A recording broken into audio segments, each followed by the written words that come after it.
In the last lesson, we saw that translation of an exponential function to the left or right corresponds to a stretching or shrinking in the vertical direction, also known as dilation.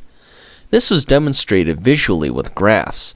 To see why it is true, it all comes back to the laws of exponents. Basically, adding a constant d in the exponent is the same as multiplying the entire function by a different constant a. In case you needed a reminder, this is the law we used. In the specific case with a base b equal to 2, we shifted the function 5 units leftward. This is the same as 32 times 2 to the x. That's because 32 equals 2 to the 5th power. Similarly, with base b equal to 3, 3 to the x plus 5 is equal to 243 times 3 to the x. That's because 3 to the 5th power equals 243.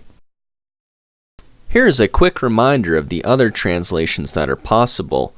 We went left, but you could also move to the right, upward, or downward. Just a note, upward and downward translation of an exponential function do not correspond to dilation, only rightward and leftward translation. And here's a reminder of dilation. Basically, if you stretch a function vertically, you squish it horizontally, and vice versa. Now we are going to take a look at this rule and see what that does to an exponential function. It turns out that this amounts to changing the base b. In the first line, we have an arbitrary base b1. When that is raised to a constant c times x, that results in a different base b raised to the x. Let's look at a specific example with base b equal to 3 and constant c equal to 2. 3 to the 2x is the same as 3 squared to the x, which is 9 to the x. Thus we have changed the base from 3 to 9. If you need more convincing, let the numbers bear out the truth. Make a column of x values, then 2x. 3 to the 2x is exactly the same as 9 to the x in each case.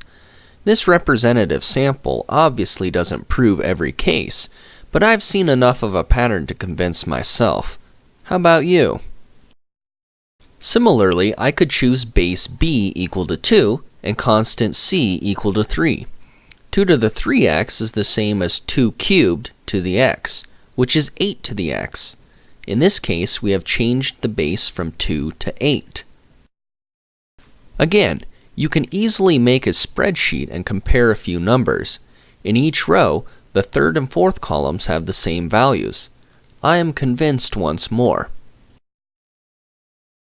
To combine the last lesson with this one, we can rewrite any exponential function b1 to the cx plus d as a times b to the x. That involves a change of base and either dilation or translation, depending on how you want to look at it.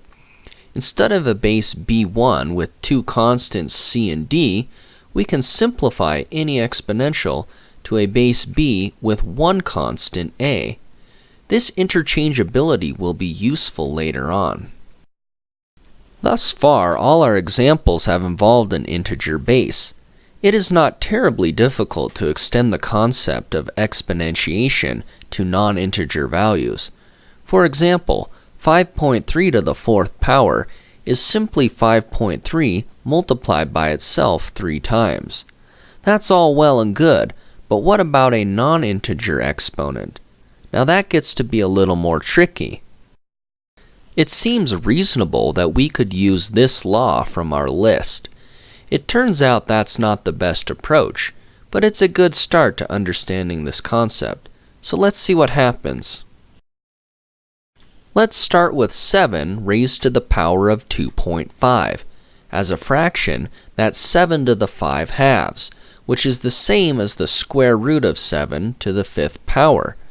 Using Newton's method to find the square root, or a built-in calculator function, this is approximately 129.64. That seems fine, but sometimes raising a number to a large power results in calculator overflow. To avoid that problem, we can perform operations in the opposite order. First take the square root of 7, then raise it to the 5th power. Notice that this alternative approach gave us the same answer. Where we run into problems is with something like this, 2 raised to the power of 3.761. We can rewrite that as a fraction, but the numerator and denominator don't simplify, leaving us with large numbers in both. Taking the 1,000th root of a number is a chore in itself. I've rounded to 6 digits past the decimal. Notice that results in round-off error in the last line. Furthermore, multiplying a number by itself 3,760 times is not a computationally efficient way of doing things. It turns out there's a better way to exponentiate with non-integer exponents. We will get to that after a few more lessons. Before we conclude, let's visually compare exponential functions with different bases. Notice that the larger the base, the faster the function grows on the positive x-axis. On the negative x-axis, the larger the base, the faster the function decays. The comparison of exponential growth is even more pronounced at x equals 5 than it was at x equals 1 in the previous slide. A bigger base will result in much faster exponential growth. That pattern can also be seen in a table of numbers like this one. In case you were wondering why I limit many of my examples to bases of 2 and 3, here is why. Just look in the bottom rows. The numbers grow so rapidly that they soon become unwieldy. The takeaway from all this is that an exponential function with a larger base will grow much faster than one with a smaller base. Remember this part for the next few lessons. We have shown that any base of an exponential function can be changed into another.